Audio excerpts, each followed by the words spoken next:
मंत्री डॉक्टर मोहन यादव आज अपना 60वां जन्मदिन मना रहे हैं। सीएम उज्जैन में अपना आज जन्मदिन मनाएंगे। वो कई कार्यक्रमों में शिरकत करेंगे और उज्जैन में 26 उद्योगों का लोकार्पण भी करेंगे। आपको बता दें कि 22 उद्योगों का सीएम भूमि पूजन करेंगे, जबकि 4 का लोकार्पण भी करेंगे।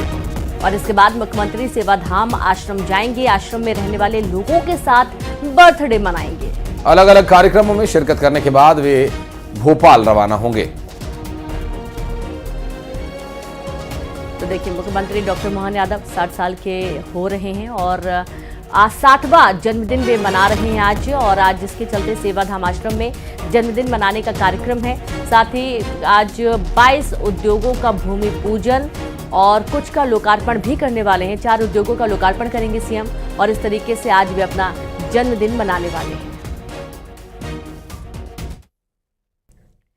खबर ग्वालियर से है, जहां चंबल में औद्योगिक विकास की गति धीमी होने के चलते ऊर्जा मंत्री प्रद्युम्न सिंह तोमर का भरे मंच पर दर्द उभर कर सामने आया। दरअसल मंत्री प्रद्युम्न सिंह तोमर ने केंद्रीय मंत्री ज्योतिरादित्य सिंधिया से यह तक कह दिया कि महाराज, चंबल ग्वालियर के विकास के लिए आपके दरवाजे पर बैठना पड़ा तो बैठ जाऊंगा। आपसे निवेदन है कि अगर ग्वालियर विकास के लिए आपको सीमा भी लांघनी पड़े तो लांघ दीजिए। मेरी महाराज श्रीमंत ज्योतिरादित्य सिंधिया जी साहब, आपसे सेवक की विनती है कि आपको आगे आना ही पड़ेगा। कुछ मजबूरियां हो सकती है, उस सीमा रेखा को आपको ही लांघना पड़ेगा। इस सेवक की इतनी विनती है। तो वहीं मीडिया से बातचीत करते हुए प्रद्युम्न सिंह तोमर ने कहा कि उन्होंने अपनी पीड़ा को बयां किया है और ये राजनीति का मुद्दा नहीं है। देखो, मेरे मन की जो बात है वो मैंने कही है। ये कोई राजनीतिक मुद्दा नहीं है। हमारा ग्वालियर के लिए हमको बात जो करनी चाहिए वो मैंने कहा है। मैंने कहा है ग्वालियर पुनः औद्योगिक नगरी बने, उसके लिए हम सबको मिलकर काम करने की जरूरत है। और वो महाराज से मैंने कहा है कि देश के यशस्वी प्रधानमंत्री माननीय नरेंद्र मोदी से, माननीय मुख्यमंत्री से मिलकर ग्वालियर में पुनः उद्योग स्थापित कराने की व्यवस्था करें। अंबिकापुर के तिरकेला में प्राइमरी स्कूल सुगा आमा में 5वीं बोर्ड परीक्षा में खुलेआम नकल का मामला सामने आया है। दरअसल स्कूल के प्रधान पाठक और केंद्राध्यक्ष ही यहां नकल करा रहे थे, तो कुएं में ही भांग मिली हुई है। स्कूल में नकल कराने का एक वीडियो भी सामने आया है, जिसमें छात्र की जगह स्कूल में तैनात स्वीपर परीक्षा लिखते हुए दिखाई दिया। हिंदी पेपर में स्वीपर परीक्षा लिखते कैमरे में कैद हुआ। छात्र की जगह परीक्षा में लिख रहे स्वीपर को स्कूल से भगा दिया गया। हालांकि इस पूरे मामले में जिला शिक्षा अधिकारी ने वीडियो के आधार पर कार्यवाही किए जाने की बात जरूर कही है।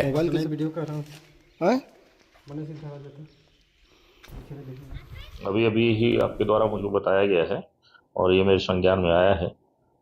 मैं इसको आपके वीडियो का परीक्षण में करा लेता हूँ और परीक्षण कराने के बाद जो भी होगा नियमानुसार कार्रवाई करूँगा। ये तो लखनपुर का मामला बता रहे हैं। स्कूल है शागा आमा, तो प्राथमिक शाला शागा आमा से मैं चेक कराता हूँ, वीडियो से भी बात करता हूँ और वीडियो को भी भेजता हूँ। और अगर यहाँ पर इस तरह से अगर बैठ रहा है तो स्वीपर अगर बैठ रहा है तो देखता हूँ मैं केंद्राध्यक्ष पे जो है नियमानुसार कार्रवाई करेंगे। और मुंगेली में बाइक समेत एक शख्स नदी में गिर गया। पुल पार करते समय यह हादसा हुआ। लोगों ने सुरक्षित बाहर निकाला। पुल निर्माण की लोग मांग कर रहे थे और लोरमी का मनियारी रपटा पुल जर्जर हो चुका है। खबर मुंगेली से है, जहां बाइक समेत नदी में युवक गिरा। पुल पार करते समय हादसे का शिकार हुआ युवक। और ये देखिए, इस पर रपटे के दोनों तरफ कोई भी रेलिंग नहीं है, कोई ऐसी बाधा यहां पर नहीं बनाई गई है जिससे कि नदी की ओर गिरने के दौरान उससे अवरुद्ध उत्पन्न हो। ऐसे में इस तरह के हादसे यहां पर अमूमन सामने आते हैं। मुंगेली से एक बार फिर ये मामला सामने आया है। भोपाल पुलिस ने 30 लाख की बड़ी चोरी का खुलासा कर दिया है। दरअसल 18 मार्च को भोपाल के पौशला के शाहपुरा स्थित घर से दिन दहाड़े चोरी की वारदात को अंजाम दिया गया था। चोरी के 2 आरोपी 30 लाख के माल समेत गिरफ्तार किए गए हैं। चोरों ने घर का ताला तोड़कर चोरी की थी और चोरों ने कर्जे चुकाने के लिए चोरी की थी। दरअसल पुलिस ने इंदौर के एक व्यापारी को बेचे गए सोने को भी जब्त कर लिया है। जो सोना यहां से चुराया गया था, वो सोना जहां आरोपियों ने बेचा था, वहां से वो सोना भी जब्त कर लिया गया है। कि कुछ दो सस्पेक्ट्स हैं, दो प्राइम सस्पेक्ट्स हैं, जिसके पीछे हमारी टीम ने वर्कआउट करके उनको पकड़ा। और वर्कआउट करने पे अब जब हम तो उसको पकड़ा तो हमारी जो कोशिश है वो हमें समझ में आया कि ये हम सक्सेसफुल हुई है। और वो चोरों ने कबूल भी किया कि ये जो चोरी है उन्होंने ही उस वारदात को अंजाम दिया था। इसमें इंटरेस्टिंग स्टोरी ये बात थी कि जो चोर थे वो जो फरियादी हैं उनके बेटे का ही मित्र थे।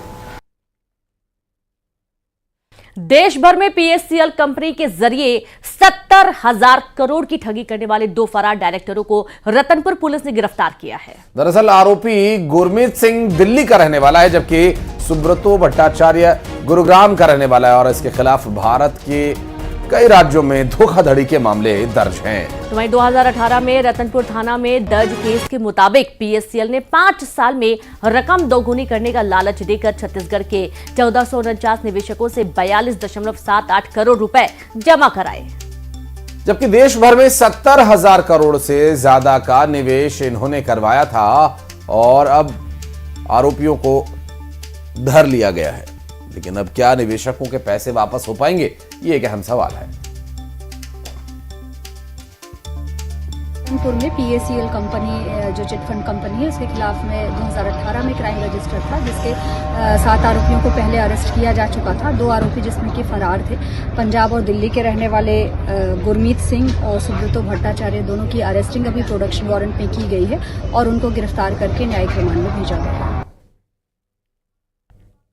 बिलासपुर में पुलिस ने नशे के खिलाफ बड़ी कार्रवाई की और 100 किलो गांजे के साथ ही 3 अंतर्राज्यीय तस्करों को भी गिरफ्तार किया गया। दरअसल पुलिस ने कार से 100 पैकेट गांजा बरामद किया और तीनों आरोपी उत्तर प्रदेश के रहने वाले बताए जा रहे हैं, जो ओडिशा से गांजा सप्लाई किया करते थे। और ये देखिए, ये बरामदगी हुई है लगभग 100 किलो का ये पूरा नशे का सामान बताया जा रहा है और कार से ये 100 पैकेट्स बरामद किए गए थे। उत्तर प्रदेश के रहने वाले तीनों आरोपियों को पुलिस ने पकड़ लिया है।